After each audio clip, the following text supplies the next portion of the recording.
They had the Spurs on there talking about how they implemented, OpenAI and ChatGPT there. They were like, yeah, we just implemented it and we didn't have any expectations of return. And I'm like, holy shit. I'm like, that's a luxury, right? I take the opposite approach. I look at it through the lens of kind of like two core areas. What are the KPIs that you need to hit over the next 12 months, right? And let's align the use cases with those KPIs. Or what are the problems like that you're experiencing right now that we could fix immediately and layer with top 1% principles with, integrated in AI to fix those. Hi, my name is Dimitri Benici, and I'm a content creator, agency owner, and AI enthusiast. You're listening to the AI Agents Podcast, brought to you by JotForm, and featuring our very own CEO and founder, Ida Kintank. This is the show where artificial intelligence meets innovation, productivity, and the tools shaping the future of work. Enjoy the show.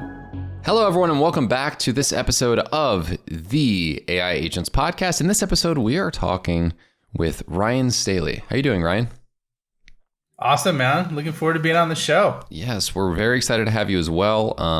The connection here has been very cool to see between you and JotForm and what you've helped us out with. But we would love for everyone to learn a little bit about your background, what you're doing, and how this all came to be. Yeah, no problem, man. I'll try and compress 27 years of business experience in like a minute. Yeah, of course. Because I hate it when I have guests on my podcast that they go on for like 15 minutes straight just on their background. So super long story short, I was in the go-to-market. I've been in the go-to-market space for, like I said, close to 27 years. Did the whole kind of stint in the individual contributor side from inside sales, where I started off, or I should say before that, going door to door to inside sales to mid-market to enterprise. And then also went to the leadership mode where I was in mid-market leadership, enterprise sales as well, and had multiple PE exits as well as helped build a company and that got sold to a publicly traded company. So, but one of the things that happened was I always was asked to basically build teams or create results with no infrastructure or no basically team in place or very little resources, right? But I had massive expectations on what needed to be done. So it aligns with kind of the bootstrap mentality, if you will, of just make it happen. And so in my last stint, basically grew an enterprise group from 0 to 30 million with only 5 people. Wow. Only 4 salespeople in 5 years. And so after that happened, I left and started consulting and helping companies implement those systems in their business.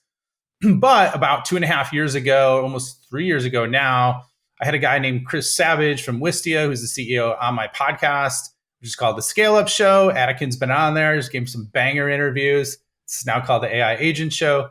And effectively, he's like, hey, Ryan, have you heard of this tool called DALL-E? And I'm like, what the hell is DALL-E? Right? This is right when it came out, V1. It was terrible, right? And I tried it with my daughter and we're like, this is okay. But the thing that was really impactful from that one event is I then got access to ChatGPT as soon as it came out. And what transformed what I thought was possible, specifically for go-to-market, was I tested it on things that took me 10 years to learn, and it got 90% of the way there in 3 questions. Yeah. And so once that was like a sledgehammer, hitting me between the eyes, I'm like, this is going to change everything. And I've been obsessed with that ever since. And as a result, help companies deploy at scale, integrating AI into their people to multiply the capacity, profit, and revenue without hiring. Very cool. That was pretty succinct, actually. You did just exactly what you were hoping to. No, that's awesome. I'm very, very similar to you on the AI front, where I was introduced to it. It was an interesting experience, and then you have some sort of epiphany where you realize it does get a lot of the way there. And the nice thing about small business owners and bootstrapping is the goal usually is to get a lot of the way there, not necessarily to get as fully there as one could get with employees, but part of the way there. So I guess for you, when you're working with companies, what is the framework you kind of work in order to help them scale their teams? And I guess what's the first step in order to help somebody scale their teams just by implementing something as simple as a large language model in their workflows and workplace?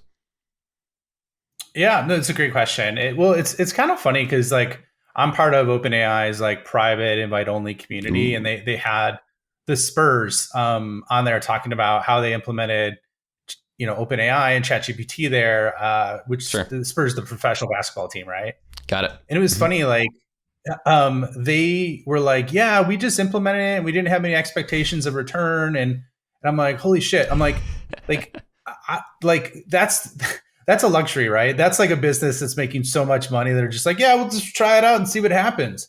Where I take the opposite approach, I look at it through the lens of kind of like two core areas. Like I know what the patterns are from working with so many individuals and leaders, but the core areas that I have them focused on is either what are the KPIs that you need to hit over the next 3-12 months, right? And let's align the use cases with those KPIs, or what are the problems like that you're experiencing right now that we could fix immediately and layer with like top 1% principles with, integrated into AI to fix those. So that's really the core like framework that I use every single time. And if you take it through that mindset, there'll be an ROI generated because it's attached to achieving the enterprise outcomes that you need to do. So Okay, cool. Ken? Oh yeah, it's cool. Ryan, how are you doing? Yeah, I'm doing awesome, man. It's good to see you again, as always, man. I love connecting with you, yeah, man. So yeah. I'm really appreciative of being on the show. And you have been helping Jotphone for a long time, our team, our sales team. So, and we have been meeting with you for a long time. And we also have like similar interests. You are also doing the AI Agents show. Now it's called AI Agents show. Previously, it was the Scale Up show, and I was the guest. Yeah, That's how we met initially. Actually, that's how I met with yeah, Dimitri as well. Like I Mm-hmm. was in his show as well. So, and one of the things you do is like when you came to our working with our team is like you gave them training, help them in different aspects of our go to market efforts. And I'm really curious about like some examples, some case studies, user stories. Like obviously you don't have to give names. You probably shouldn't. But like, what kind of things really help, like sales and marketing teams? What kind of things they do with AI to really get that return on investment or more in their efforts? Like, what did you Mhm. see so far? And you have been helping hundreds of companies, so you're actually seeing the results. So I'm really curious about that. Yeah. No, it's a great question, man. And like I have a broader depth of experience because I've been working with like companies that are as little as 10 million or 15 million all the way till like in the billions, right? Wow. So what I'm seeing is a pattern. Well, first of all, there's like if we're looking at go to market teams, I look at this through two lenses. There's very distinct unique use cases for leadership, executive leadership in those areas, and then the individual contributors as well. Yep. So I cut it up into those two different areas because there's certain things you need to do to lead with AI. And so there's a lot more strategic executive function capabilities you could leverage the PhD models for. And to give you examples, that could be like large scale data analyst or data analysis of looking at like, let's say your customers. And here I'll give you a real example for executives that I love. So if you look over, and this happens, and this is consistent with every single business I work with, is if you look at their client base, what you'll see from the deals won over the last 12 months or the last 36 months for LTV or lifetime value, if you look over the last 12 months, it'll be annual contract value. And a lot of times there's weird outliers that exist in the top 20% of clients that if you just double down on that, you are going to like quadruple your deal size without hiring anybody, without doing anything different, just by sheer focusing on that weird outlier. And so what you could do is you could use the data analysis tool in 4.0 to give you really good insights and patterns Mm-hmm. on who those people are and how to like niche down with that and refine your focus.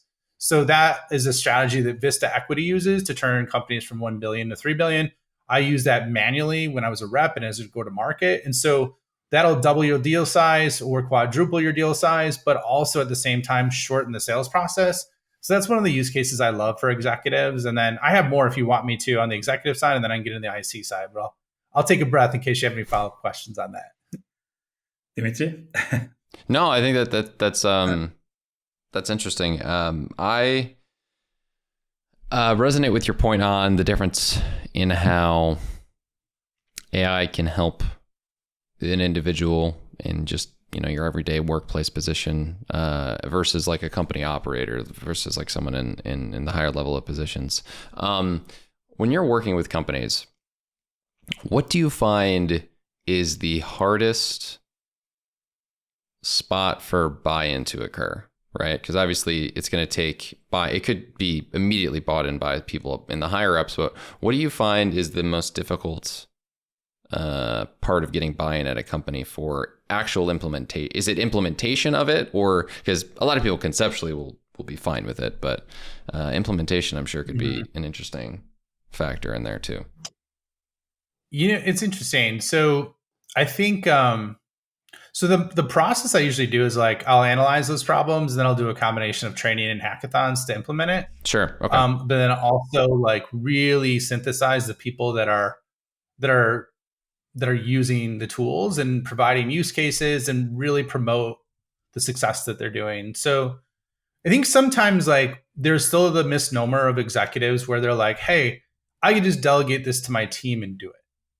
Right? Like that's one of the biggest gaps, because like you need to lead by example as an executive, like on how to use it and what you're using it for, because it's so different than any other SaaS tool where it's not just a linear output that it provides. Yes. And at the same time, like you have access to basically something that costs $1 million a day to operate, and for $20 a month or $30 a month or even free. And so I think one of the big things is leaders they think they don't know how to use it for email, or they play around with it. So they've checked that box where they're only scratching the surface and are behind 99% of people if they take that approach. So that's what I would say is the biggest kind of gap that people run into with implementation.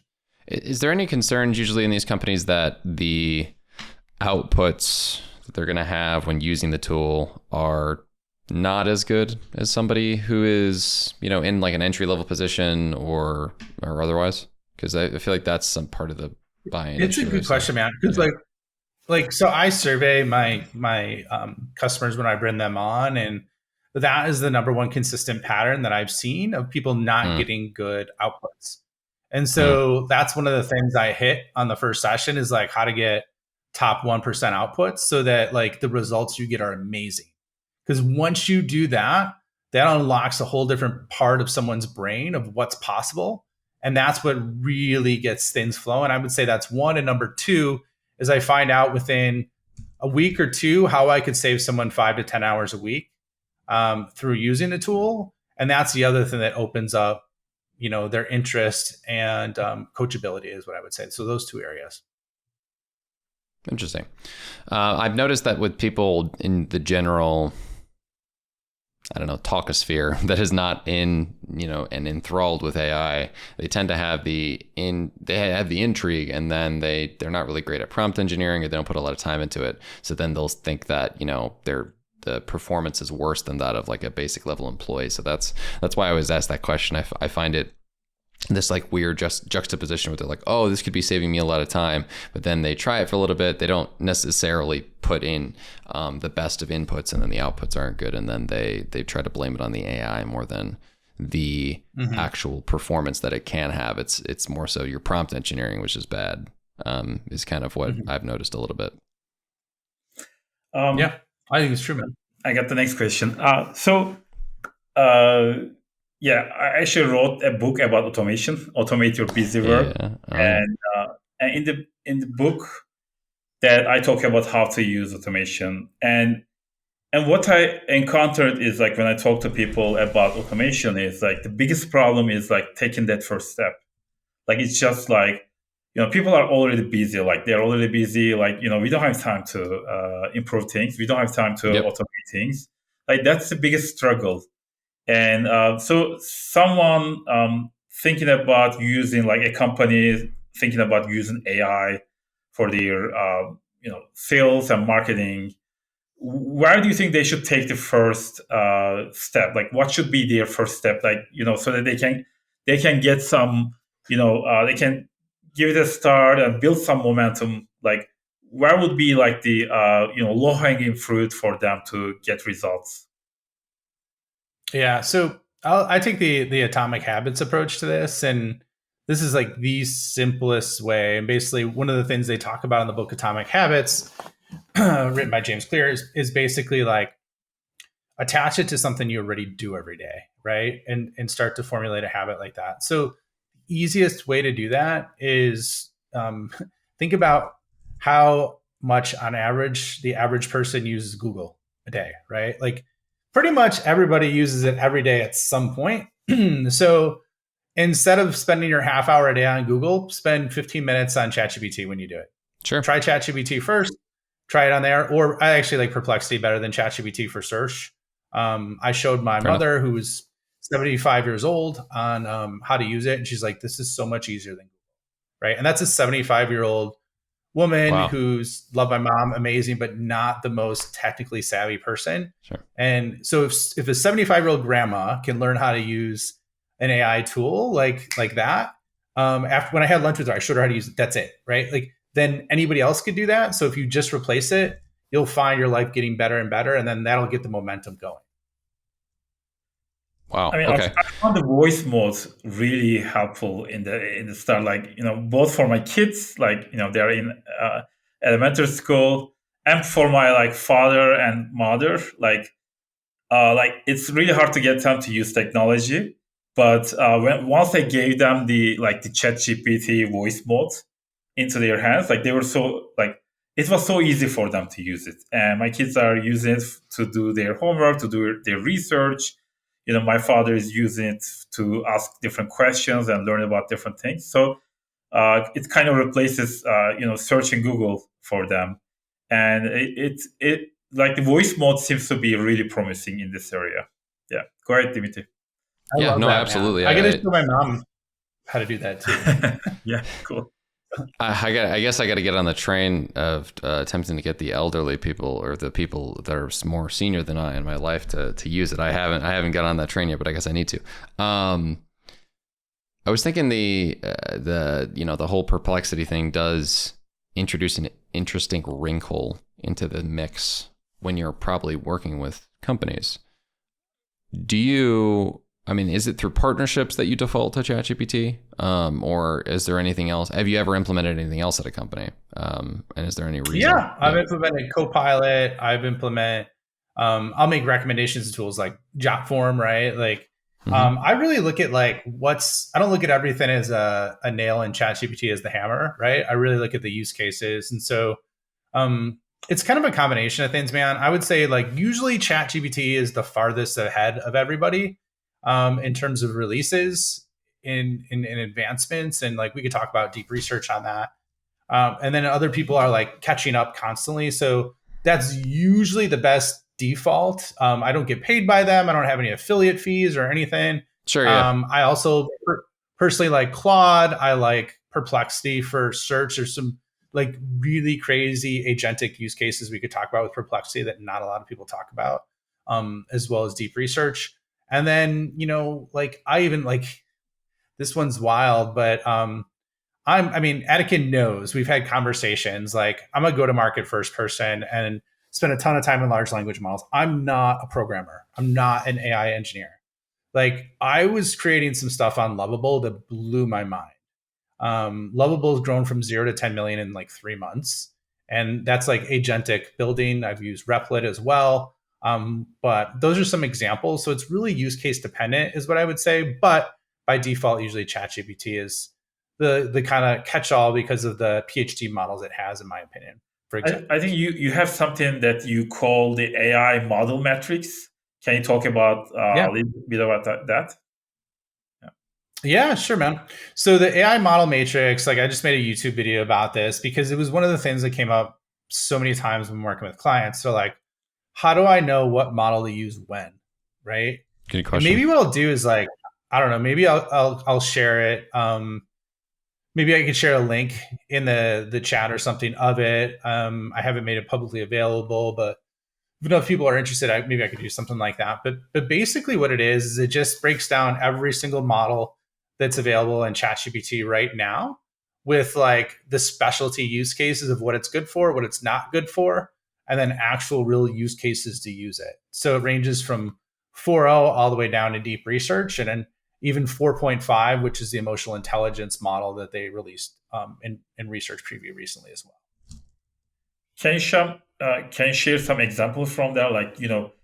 Like what type of tasks are more suitable for what kind of models? Like I think in that matrix you have like all these different models and you have like different use cases, examples like that. If you can share some examples, like that would be, I think, really cool. Do you want me to pull it up? I know you guys do stuff. We do screen grabs on here, so we're more than happy to have you pull it up. Yep. Okay. Hey, let me pull it up real quick. I will. But what I could talk while I'm doing that, I mean, I know this stuff, it's hardcore embedded in me. So if you look at 4.0, I kind of look at 4.0 as like the Swiss Army knife. So you're going to use that for the bulk of what you need in terms of tools. I think it's really good. Like the GPT that OpenAI made, data analyst is really good for analyzing data. And there's a lot of things built into there. Sure. That I think are really impressive. So I think like for the bulk of what you want to use it for, that's really good for search. I think if we start to progress and we want to get to more, and there's a lot of text on the screen that I'm about to show you. So that's why I kind of had to make it into a matrix. So why don't I share this right now? Let me share my screen. Actually, hold on a second. It's bigger. So hopefully everyone can see it. And then if we shift to like, let's say the PhD models. So the PhD models are more along the lines of 01, 03 mini, and 03 mini high. Let me make this bigger so folks that are looking on YouTube can see a better example of this. And that way we don't need, there we go. That's probably better. So like what I would say for like 01 and 03 is like, if you look at 01 and 03, these are like the Albert Einstein models. So 03 mini high is the best at like deep strategic thinking. So think of that as like you could use 4.0, and this is what's called model stacking, to analyze data in like an Excel file, get the output or the high level understanding of it and summary of insights. And then you could put it in 03 mini high. You could paste those in there, put them in 03 mini high, and turn it from insights to strategy down to tactical execution. And so that's one of the things that I like to do is stack the models from there. If we look at 4.5, this is the one that's only on limited research. And basically what 4.5 is it's the highest emotional intelligence model so far. There's mixed reviews on it. Yeah, what does it mean? Yeah. So what I mean by, so based on the way it's trained, it's supposed to have the best understanding of like how people feel and the emotions behind writing and logic and decision making. 03 and 01 are more logic and STEM heavy models, so science and math. And think of this as more like tapping into how people really feel so that they can write deep, rich, emotional content. Now, here's the thing I'm going to tell you about that's really important for every single person listening right now. This is like a writer downer. 4.5, what's happening with that is effectively when we jump from the normal models to 4.5, there's a 10x improvement in emotional intelligence with the way this model operates. Now, it's still buggy right now, so it's not perfect, but GPT 5.0 is supposed to be released in the next 2.5 months. And there's supposed to be another 10x leap from the core models that we have now to 5. So 2 10x leaps equals 100x improvement in that. And that's going to basically have the ability to replace a lot of folks that have high emotional quotient, like sales or other areas that's involved due to what these models are going to have in GPT-5. And nobody's really thinking about it. That's big. And then last but not least, definitely is deep research. So we could riff on some use cases, but some things that companies have used it for that I've worked with are like service addressable market. So like if they're trying to look at a vertical or a market segment that they're in, what's available in there, what are the gaps, what are the opportunities, does a really good job at that. Another example that someone used it is they wanted to move up market. And so they were trying to get really good with messaging and understanding of the different verticals. So it did a really deep research report on that. And then one of my absolute favorites is with that model. I used it for my own business, and I'm like, hey, like there's basically you get 120 deep research uses a month for the pro user, which is a $200 a month user. Mm-hmm. I have access to that. If you have the normal version like Teams or Plus, you only have 10 uses a month. So I said, okay, I have 120 uses of deep research per month. How should I use these for my business to grow my business, to multiply my clients and do that, right? And it gave me 120 ideas. Nice. All categorized. And I went through that, man, and I've started to like tactically pick on different ones, and some of them are really freaking good. So it ranges all the way from market research, competitive research, messaging, prospecting, all those kind of different areas. Now we only need the deep work model, which will actually do all those things for us. Yeah. It'll be based off Cal Newport's wonderful book. Yes. Yes. Yeah, that'd be funny. Exactly. I guess my follow-up question to that would be, talking about deep research. I have used ChatGPT's deep research. I think it's awesome.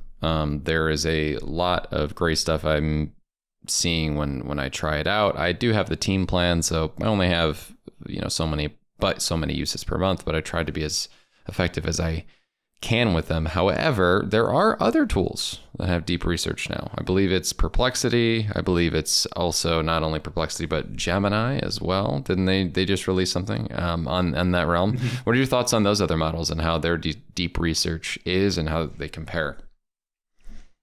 Yeah, so there's Gemini, Perplexity, Grok, and Claude just released it as well. Oh, okay. So here's what I've noticed. Like, I think I've tested all of them.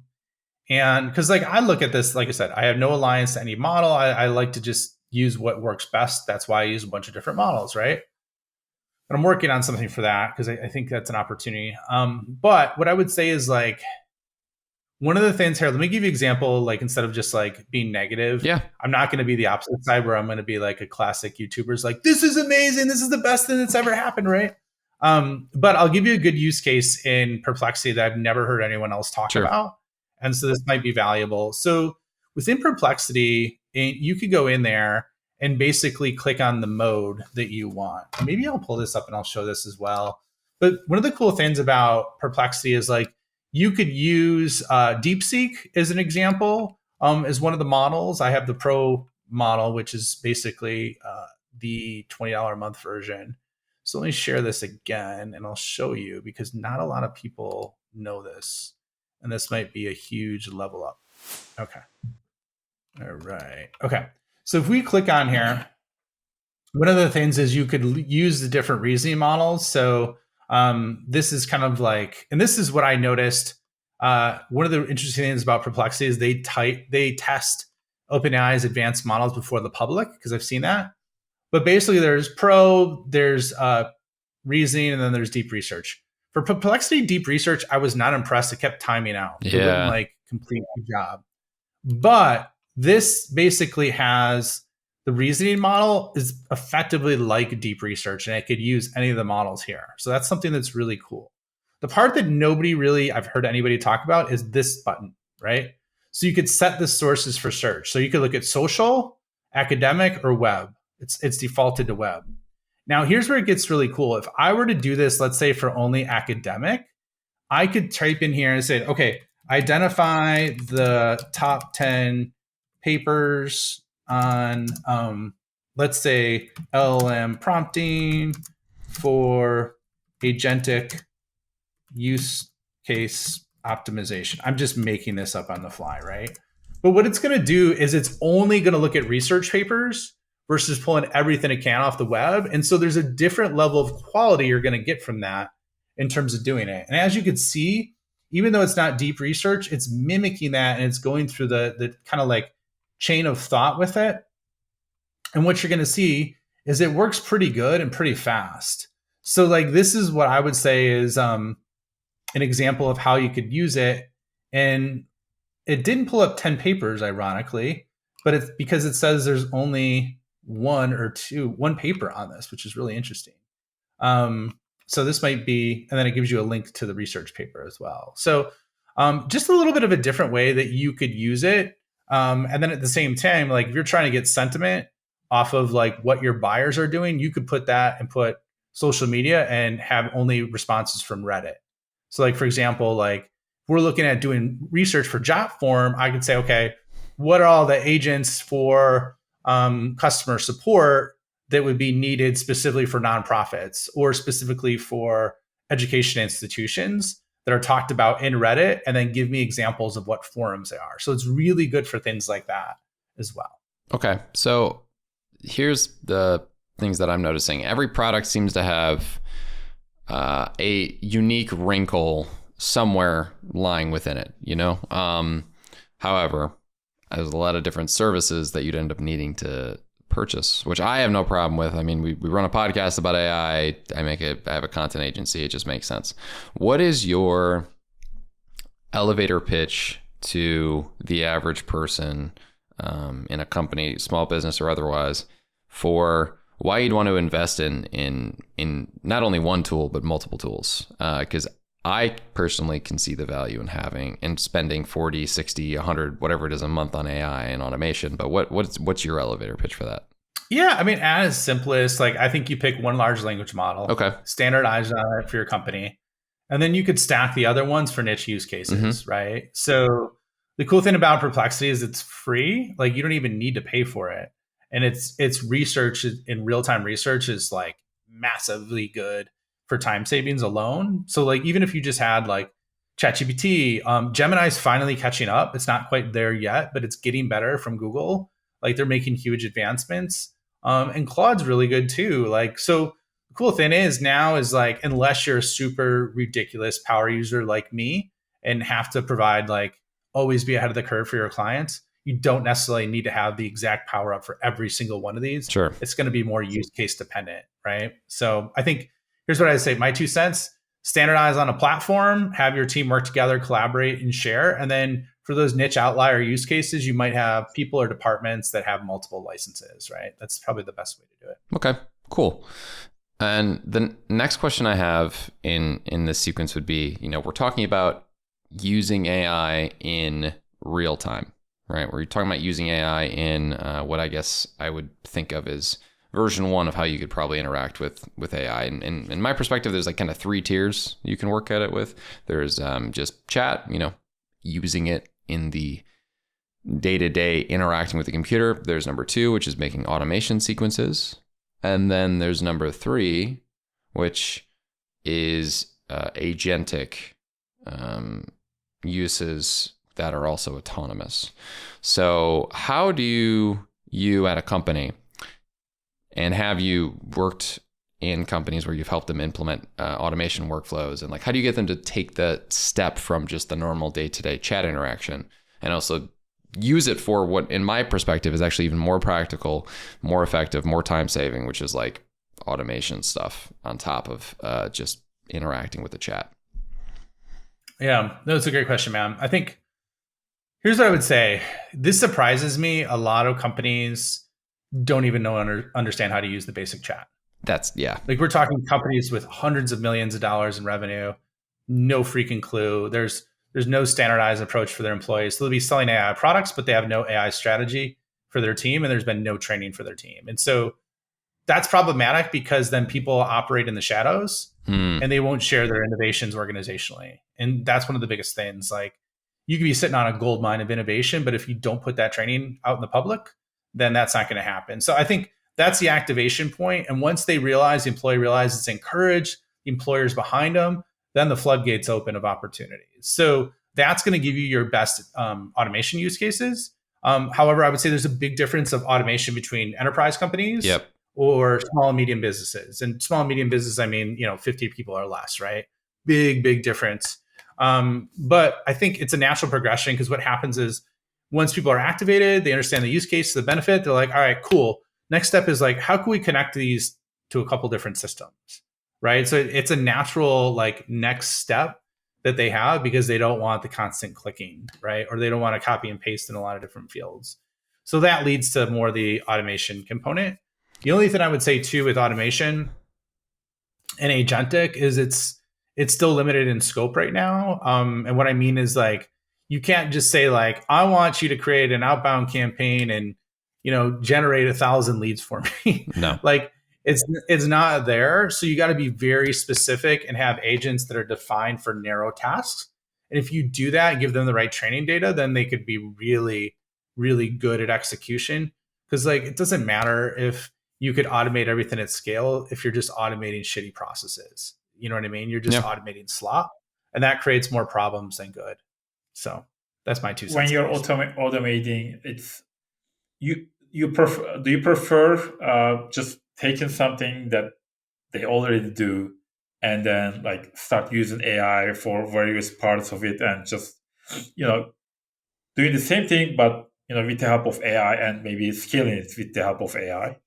Or do you prefer like starting from scratch?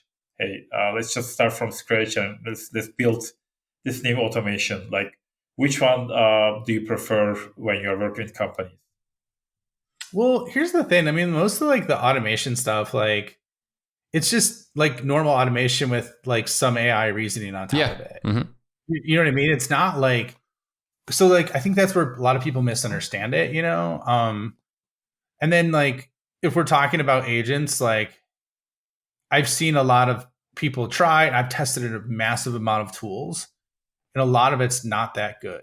Like I could say like I could put in a prompt and it's better than the output where it's got like 17 agents talking to each other and doing everything, right? So like I would say like simplicity over complexity is gonna like help you nail execution.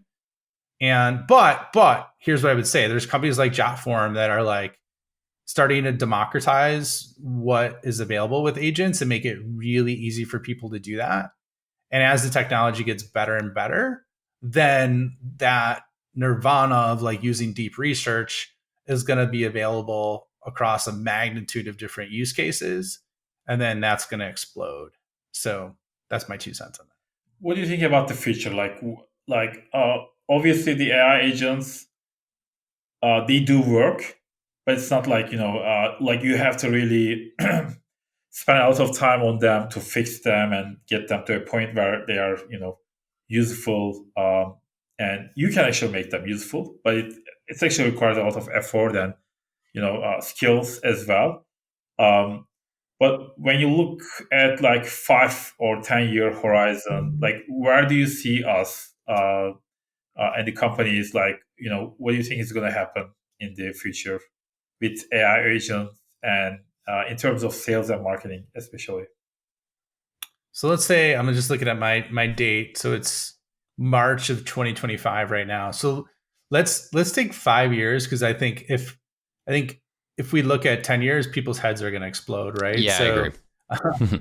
So if we look at 5, I mean this is crazy, man. So and it's a great question, Anakin. And it's like I started thinking about this a lot over the weekend. I watched the movie Electric State. Did you guys ever watch that or see that? It just came out.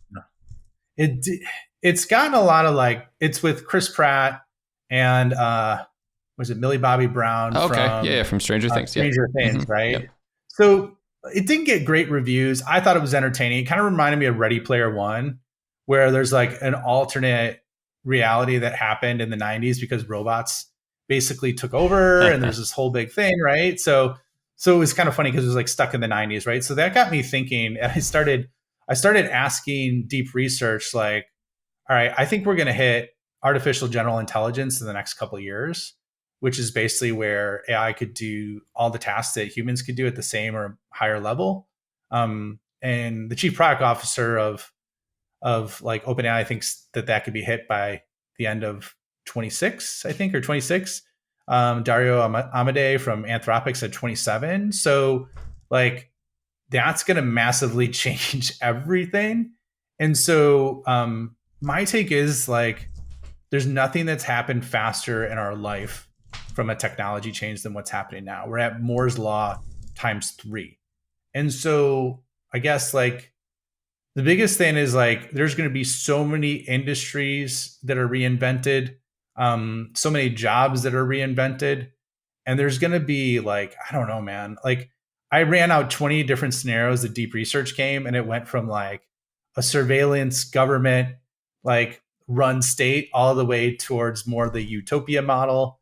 It's probably going to be somewhere in between, but I think government regulation is going to be one of the top priorities. And the reason being is because there's an arms race between the US and China right now. Yep.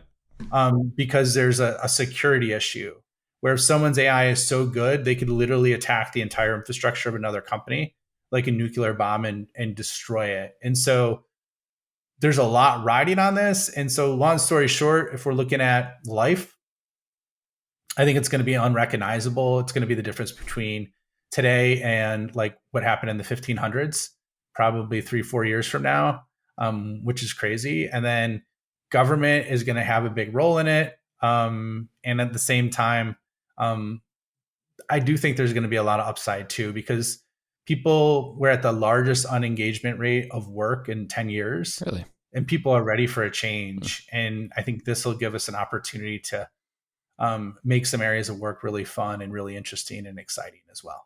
That's great. Yeah. That's a good, yeah. It's a lot. It's a lot. It's a lot, especially with the stuff on the, the state level or country level side of things, and what's working behind the scenes there that we're not all privy to, but we probably should assume is going on. I was thinking about it though, when you're talking about this, it's baffling to me where we'll be in 5 to 10 years, especially with the workplace. I was talking with a buddy of mine about agentic AI the other day, even just the concept of training an AI on a knowledge base, a persona, these types of things that your average person isn't familiar with. Hyper-focused use cases can be really, really well produced now. What are your thoughts on where this will kind of impact the entry-level positions at a lot of knowledge work companies? Because I have a feeling that AI agents are going to take over a lot of those roles within the next 5 years. In some respect, I don't know whether the roles will be gone or whether a lot of work will be just offloaded from them. What are your thoughts on that? That's definitely a possibility. The unique thing though, and I didn't start thinking about this until Anakin mentioned, his kids were using it for voice, and his parents, I love that. Yeah. I got to start using that for my parents as well, because typing is hard. Sure. You would think I have fingers that are 10 times the size because of how much I fat finger stuff on the keyboard. I suck at typing, right? But so I lost my train of thought. What was the question? The question is in the future of the workplace, do you feel like this AI agent stuff will associates? I'm back. Mm-hmm. You got me back, Yep, Dimitri. no I'm back, man. Okay. So the future of the workplace. So basically, this is the first time ever that we're talking about where it could create the future of the workplace. The thing that nobody's really factoring in is we have kids in high school that might be more adept at using AI than people in the workforce right now. That's fair. And I don't think anybody's really thinking about that. So you're the entry level jobs are going to go away. Yeah, I think the entry level jobs as today are going to go away. But if you have kids that are have been crushing it with using AI for their whole life, and you have some folks that have a ton of experience but they're going to get clowned by these kids. And it's something I never really thought about until we're talking about right now, because they are going to operate a superhuman level at 10 times the speed that some people that have way more experience demand. So there could be big opportunities for them to jump faster and further in the workforce as well. You know what I mean? Yeah, that's a good point. We all have to retire then. This is... I don't know how well familiar with there's a piece of work from I think the 1920s by Bertrand Russell. It's called In Praise of Idleness. It's kind of a philosophical paper. He posited a point. It was post World War I, and he came to the epiphany that essentially the entirety of Europe, so modern world, as he put it, essentially had half of its workforce arbitrarily blowing each other up for, 6 years. And then they just went right back to work. And he's like, wait a second. And the economy was fine. He then posited the point that work in the next few years, and he was way off, obviously, has to essentially change. There is going to be an adjustment with the advent of more, he actually used the word automation, but from the industrial terms, right? So he was saying automation, he was saying factories, these types of things. He was saying work has to change from a frequency standpoint. Now, it's hilarious because, as we know in American culture, that did not happen. We just kept working. Same with a lot of the world. Maybe in Europe a little bit less. France is down to, I think, like a 30-hour work week or something like that at this point, which in America, that's not the vibe at all that I'm getting of what's to change. But do you think that practically, with what Bertrand said actually 100 years ago at this point, with the advent of AI, we actually might start seeing the first real regression in a culture change in work? Because we've had probably the ability to slow down a little bit. We just, as I think as a country, we just choose to not, because growth or something. Yeah, I mean, it's a great question, man. It's something to think through. It's like, unless it's, and let me put it this way. I think if people would definitely take that route. Like, you saw that with work from home. That's why a lot of companies want people to stop working from home. Yeah, hey, you're right on that. Yep. Working 20 hours a week or whatever. So like, I think on the employee side, they would love that. I think on the owner side, they would not love that, because like, they look at that as unused capacity from people. And however, if people understand that they could get replaced if they don't modify how they're working, then that might change the mindset a little bit. And I've seen people that work hard too, but yeah, I mean, it's a really, really good question. I think eventually the technology will get so good that that'll be a requirement, because there'll be a lot less work to do. At least for the majority. There's still going to be hard charging companies that have massive expectations. Of course. Always. But I think it could create it's just like how the work from home created a new paradigm of how everyone works. I think this will do the same thing, but just in a different way. Yeah, we'll see. If you're familiar with the, it's a trend where people essentially secretly have multiple jobs. I'm forgetting the name of the quiet quitting. No, not quiet quitting. It's the overemployed. Have you heard the overemployed movement? Yeah, I've heard of people doing that. People are going to start doing the AI agent overemployed. Yeah, you're going to see it, man. I mean, it's going to get wild, and we got to be careful. Because like at the end of the day, like I think it's good to have integrity with what you're doing. 100%. Say what you do and do what you say. And, if people operate that way, sometimes it's going to make sense depending on what your job is and your commitments are. But at the same time, sometimes it's like, it's not the way that I would want to be treated. No. So like, that's going to catch up with people, I think, if they do that. But it's something that's definitely be out there. So something to think about. It was just some food for thoughts stuff before we close things out. We only have a couple minutes, but the last question I do have for you actually in this realm is more so in regards to AI that has the ability to do stuff for you in more than just a chat ecosystem or an automation ecosystem. I'm curious what your thoughts are on these new operator and computer-based tools. I know we just did an episode on Manus, which was very intriguing. I was mainly baffled by the speed at which it operated. What are your thoughts on that? And have you seen anybody implement it in an interesting way so far? I know that one's in beta, but operator probably more so. I love the potential. I haven't used Manus. I think one of the flaws that folks have talked about with Manus is like, it can't use any sign-ins, right? So you can't sign in your Google Sheets and create that. It can't sign in your LinkedIn account. It can't, it supposedly gives you access where they don't see that. You never know with that stuff, right? Whether or not they're monitoring that in the same window. I tried it with Operator. I tried it with Convergence. I did a episode on that. And I was really impressed with, I think it's Convergence. It's a UK company that basically is doing what Operator is supposed to do. But it kept crashing, right? Yep. And it worked really slow. However, you use deep research and it'll do the same thing without you having to monitor and check it. So like I spent hours using an operator trying to get one task done. So here's my point. My long story short of this, just like I gave with my 27 years of career in 2 minutes, is I think I'm really excited about it. I love the concept of what Manus did, where they connected Claude 3.7 to 27 different tools to operate at a different level. I think that's amazing innovation. I just think it's like the early days when we're using 3.5 or 4, where you'd have to prompt like an absolute genius to get a good result. And I think that's kind of where we're at with some of this operator computer use stuff right now. However, by the end of this year, I see it being completely different because people are going to double down, triple down because they see the utility in it, and it's going to change things massively. Very cool. Vatican, anything last from you? Yeah, the last question is, where can our audience find you? Like how to find your podcast and your website, and how can they reach you? Yeah, man. So you could, my website is ryanstaley.io. I think like the best way to get connected to me is on LinkedIn.